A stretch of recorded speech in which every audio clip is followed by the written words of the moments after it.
बड़ा हो छोटा हो गरीब हो अमीर, कोई ऊंच नीच होली में नहीं होती थी। कोई बुरा भी नहीं मानता था। मैं तो कहा बुरा ना मानो होली। और ये पर्व उन सब चीजों की हमें शिक्षा देता है। आज बहुत कुछ बदल गया है। संयुक्त परिवार टूट गए हैं, एकल परिवार हो गया। पति पत्नी बेटा बेटी, आगे बहू आई उसके एक बेटा बेटी। और इस एकल परिवार से हम में वो त्योहारों को मनाने का उत्साह नहीं रहा।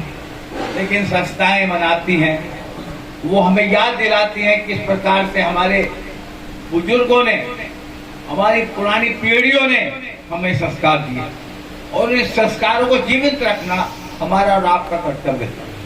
होली के पर्व को, क्योंकि अब होली का वो पर्व ना तो चने इस वक्त आते हैं ना गेहूं आते हैं, तो फसलें बहुत देर से बोने लगी हैं।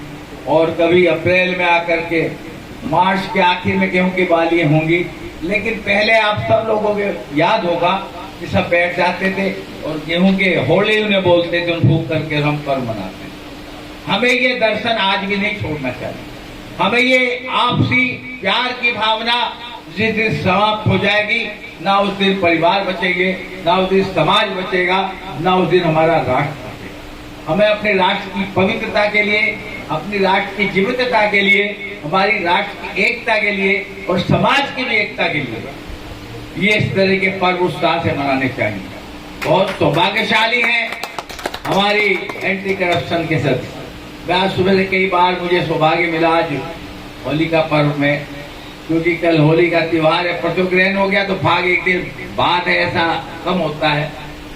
लेकिन क्योंकि ग्रहण या तो अमावस्या पे होगा सूर्य ग्रहण, या पूर्णमासी पे होगा चंद्र ग्रहण, ये तो भौगोलिक घटनाएं हैं और हमारे और आपके हाथ में नहीं। ग्रहण इस बार आ गया तो एक दिन बाद फाग का त्योहार है। लेकिन होली का उत्सव आज ही होली मिलन जाते हैं, क्योंकि ये अंतर आ गया दोनों में। और बहुत स्थानों में रात में भी कार्यक्रम है। और हम अभी उस उत्साह को चाहे कृत्रिम, बुरा मत मानना, चाहे कृत्रिम तरीके से ही, लेकिन मना रहे हैं हम। एक मेरा संदेश है कि इसको उसी पवित्रता से मनाएं। मान लिया आज टेसू के फूल के रंग नहीं है, आज सरसों के फूल से रंग नहीं बनते, आज गुलाल भी उस तरीके से नहीं बनता।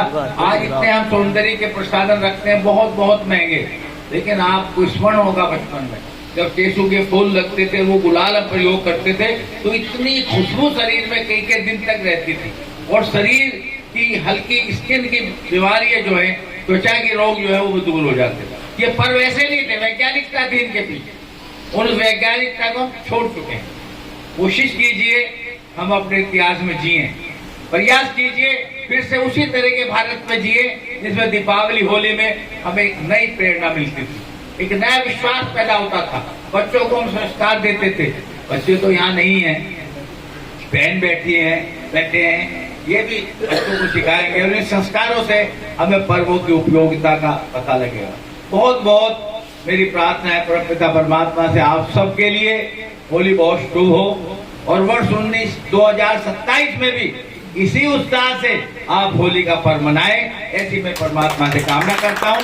पुनः आप सबको, कलम के सभी पदाधिकारियों को, अतिथियों को मैं अपना बहुत बहुत धन्यवाद देता हूँ। जय हिंद।